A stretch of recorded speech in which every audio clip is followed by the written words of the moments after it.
बच्चे हैं। इस पर प्रारंभ करने के पहले अनुभव दर्शन को अनुभव किए हुए श्रद्धेय श्री नागराज जी, उन्होंने मध्यस्थ दर्शन और अनुभव दर्शन को प्रतिपादित भी किया और लिखा भी है, को मेरा नमन, गौरव तथा कृतज्ञता को अर्पित करते हुए आज के इस सत्र को हम प्रारंभ करते हैं। श्रद्धेय बाबा जी के अनुसार, नागराज जी के अनुसार, समाधि जो परंपरागत एक भूमि है ध्यान की, जिसमें अज्ञात ज्ञात होने की जो है आश्वासन विगत के शास्त्रों तथा वाङ्मयों में दिया है, और समाधिस्थ पुरुष को जीवन मुक्ता ऐसे कहा भी है। श्रद्धेय नागराज जी के अनुसार उस समाधि के स्थिति में, निर्विकल्प समाधि के स्थिति में उनको ब्रह्म ज्ञान नहीं हुआ। तो जब ब्रह्म ज्ञान नहीं हुआ, उसके बाद उन्होंने संयम किया और संयम पूर्वक फिर उनको सहअस्तित्व का दर्शन हुआ, संपूर्ण अस्तित्व का दर्शन हुआ। साथ में जीवन का गठन पूर्ण परमाणु के रूप में होना, ये बोध भी हुआ और इसका अनुभव भी हुआ, और इसका प्रयोजन मानवतापूर्ण आचरण तथा समाज व्यवस्था और अखंड समाज सार्वभौम व्यवस्था पर्यंत उनको ज्ञात हुआ और उसी को उन्होंने लिपिबद्ध किया है। तो इस कोटि के वस्तु को व्याख्या देना, मुझे लगता है, या देने के लिए मेरी अभी जो भी हैसियत है जीवन की जागृति के अर्थ में, उससे काफ़ी अधिक की आवश्यकता है को व्याख्या करने के लिए। तो इसीलिए अभी मैं जो भी प्रस्तुत कर रहा हूँ वो एक अध्येता बने रहते हुए एक विचार विमर्श के अर्थ में मैं आपके सामने इसको रख रहा हूँ। हो सकता है कि रखने का जो तरीका या टोन है वो एक प्रकार से फाइनलिस्ट हो, तब अंतिम बात कहने जैसे वस्तु प्रस्तुत करता हूँ, ऐसा होता होगा, किसी को लगता होगा, परंतु ये भाषा की शैली है, बात करने की शैली है। उसको आप प्रस्ताव के रूप में ही लीजिएगा, विचार विमर्श के लिए वस्तु के रूप में ही लीजिएगा। उस पर आप भी सोचिए, मैंने भी सोचा हूँ, मैं भी सोचा हूँ और मैं अभी भी सोच ही रहा हूँ। हमारा सोचना या अनुमान अभी तक बंद नहीं हुआ। इसी के साथ हम इस सत्र को आगे बढ़ाएंगे। तो कल जिस पृष्ठ पर थे, हम सतर्कता के बारे में यहाँ पर देखे थे, उसको थोड़ा सा, उसका संदर्भ क्योंकि आगे आता है, इसमें लिखा है, अनुभव अनुशासन ही प्रबुद्धता है, प्रबुद्धता ही सतर्कता है, यही अभयता, सामाजिकता, सहस्तित्व, अभ्युदय एवं प्रबुद्धता है। इसका मतलब है कि अनुभव अनुशासित या आत्मा अनुशासित जो जीवन की जो स्थिति बनती है अध्ययन के विधि में, ठीक है, उसको फिर प्रबुद्धता तथा सतर्कता कह रहे हैं।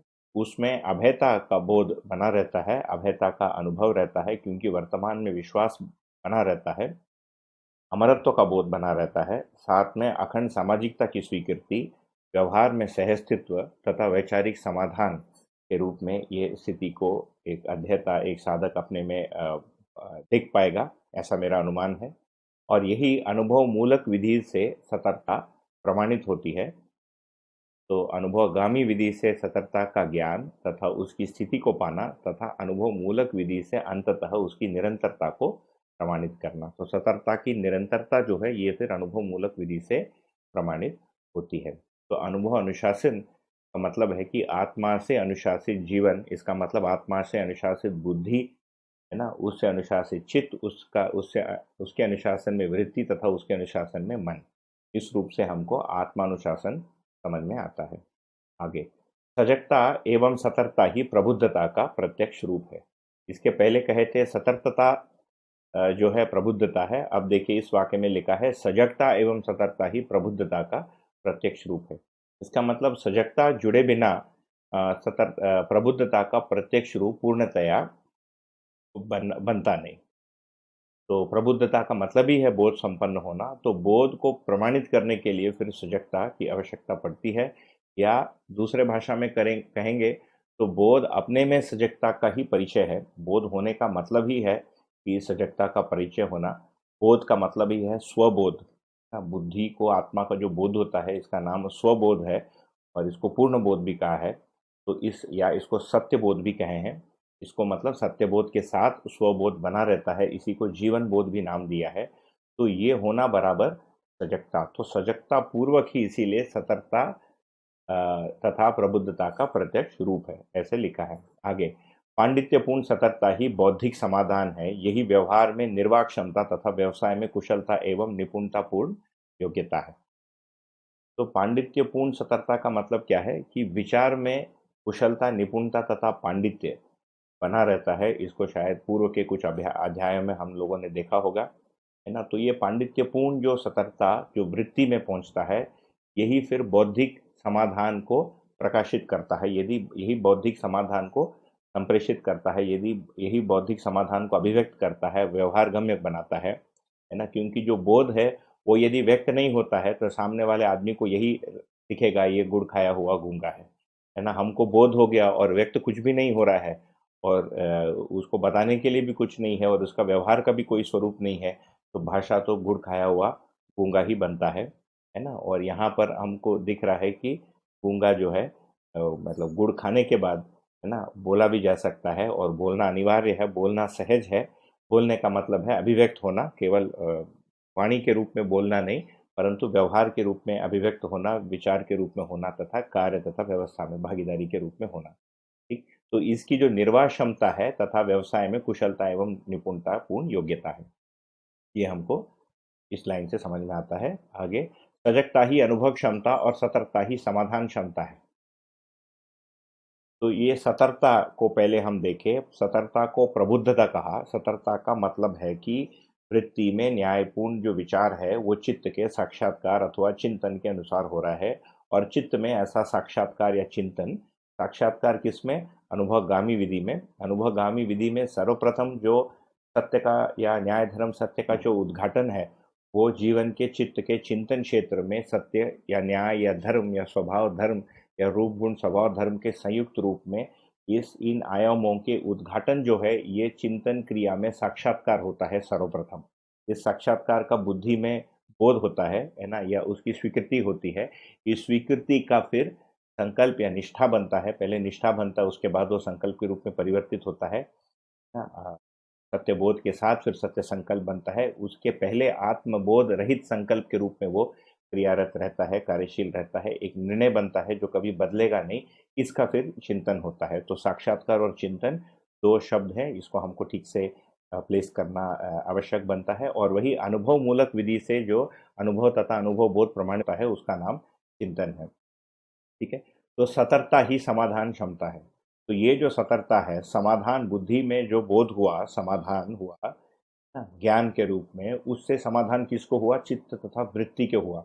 क्योंकि वृत्ति को उसके पहले समाधान नहीं है, वृत्ति भटकता ही रहता है, क्योंकि वृत्ति को दोनों इस तरफ से प्रेशर है। चित्त में जो इच्छा है उसको भी पूरा करना पड़ता है, और यदि मन से शारीरिक या वातावरण का जो दबाव आता है उसको भी पूरा करना पड़ता है।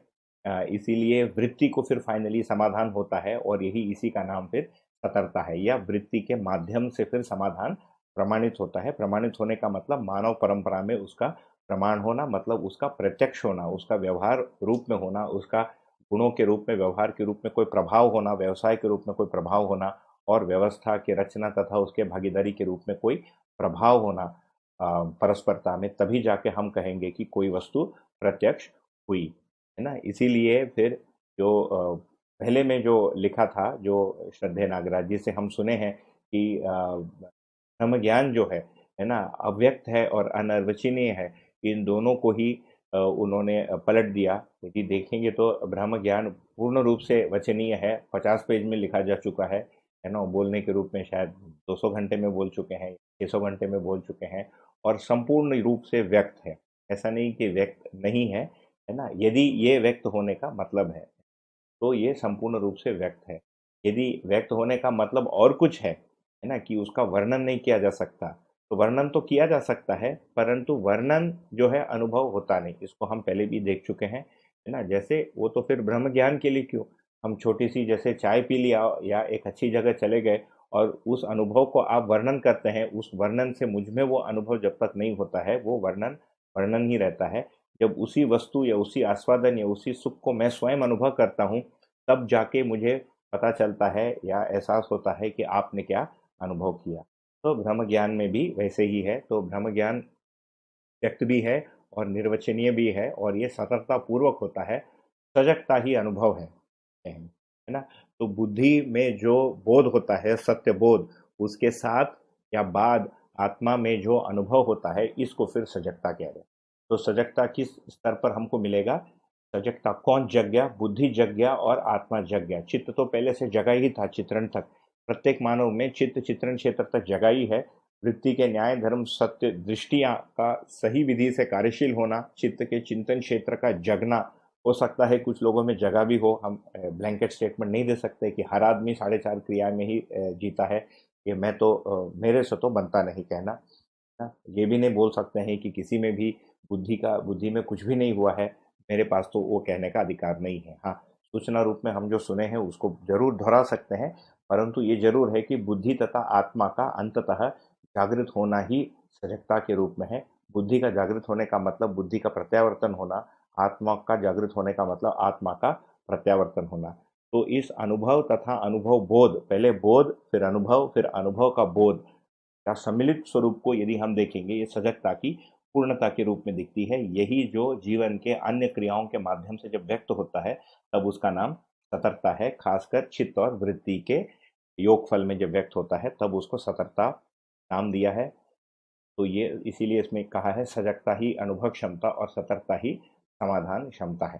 तो अध्ययन के विधि से देखेंगे तो सतर्कता संपन्न हो गए, इसका मतलब समाधान है ना। और सजगता का परिचय हो गया, इसका मतलब अनुभव करने की क्षमता आ गई। ये क्षमता, अनुभव करने की क्षमता किस में आई? ये बुद्धि में आई। और सतर्क रहने की क्षमता किस में आई? चित्त में आई। चित्त जो है वृत्ति के प्रति सतर्क रहता है, वैसे ही बुद्धि भी चित्त के प्रति सतर्क रहता है। ठीक है, तो ये सजगता तथा सतर्कता के बारे में एक छोटा सा है। शायद 2 दिन पहले किसी ने सतर्कता सजगता पर एक पूछा था। ये इतना सारा हमने ये अनप्लैंड है, इस पर इतना समय देना सतर्कता सजगता पर। तो इसको यदि देखेंगे तो सजगता और सतर्कता का व्यवहारिक स्वरूप फिर क्या होगा? मैंने पहले भी कहा था कि सजगता मुझ में हो तो मैं आपको उसका व्यवहारिक स्वरूप बता पाऊँ, उसका अनुमान या कल्पना बता सकता हूँ। तो सर्वप्रथम यदि सतर्कता को देखेंगे तो कल भी शायद या परसों बात ये इसको रखा था मैंने कि व्यवहार में गलती को नहीं होने देना, है ना। सर्वप्रथम व्यवहार में अपराध को नहीं होने देना, पर धन, पर नारी, पर पुरुष, पर पीड़ात्मक व्यवहार, है ना, दूसरे के जीने में हस्तक्षेप नहीं करना या नहीं होने देना या नहीं करना, ये जो है सतर्कता के रूप में हमको इसका व्यवहारिक स्वरूप दिखता है। वैसे ही संबंधों में जो निहित मूल्य है, जो निहित अपेक्षाएं हैं, उसके विपरीत उसका उल्लंघन न करना, है ना, उसमें दायित्व कर्तव्यों को उसका पॉजिटिव पक्ष, है ना, सकारात्मक भाषा क्या बनेगा? दायित्व कर्तव्यों को पहचान कर उनको निर्वाह कर पाना, और साथ में यदि सतर्कता में यदि किसी चीज को देखेंगे तो तन मन धन के सदुपयोग को बना के रखना, है ना। तो इस रूप में हमको इस बात को देखना पड़ेगा, सतर्कता के व्यवहारिक स्वरूप को। सजगता का व्यवहारिक स्वरूप यदि देखेंगे, शायद इसी के आगे के चैप्टर, उसमें लाइन में एक आएगा कि निद्रा में मानव जो है स्वयं के जड़ता का अनुभव करता है। तो जैसे मैंने एक बार श्रद्धेय बाबा जी नागराज जी से पूछा था कि साधना करते समय उनमें मैं कौन था? तो उन्होंने कहा वृत्ति या चित्त कुछ रहा होगा या बुद्धि रहा होगा। फिर मैंने पूछा आप जब सोते थे तो मैं कौन था, है ना, आपको कुछ एहसास था कि आप हैं? तो उन्होंने कहा कि सोते समय भी हमारे में ये स्मरण बना रहा कि मैं आत्मा हूँ। भाषा ये दिया। हाँ, इसका तात्पर्य क्या है, ये एक अलग मुद्दा है कि ये स्मरण क्यों बना रहा, भाषा के रूप में रहा कि अर्थ के रूप में रहा कि कामना के रूप में रहा, ये हम उस पर अभी नहीं जाएंगे, या अनुभव के रूप में रहा उसमें हम नहीं जाएंगे। परंतु उनका जो वाक्य है कि हमको ये स्मरण बना रहा कि मैं आत्मा हूँ। तो फिर मैंने पूछा कि उसके बाद साधना के बारे में पूछा, संयम के बारे में पूछा।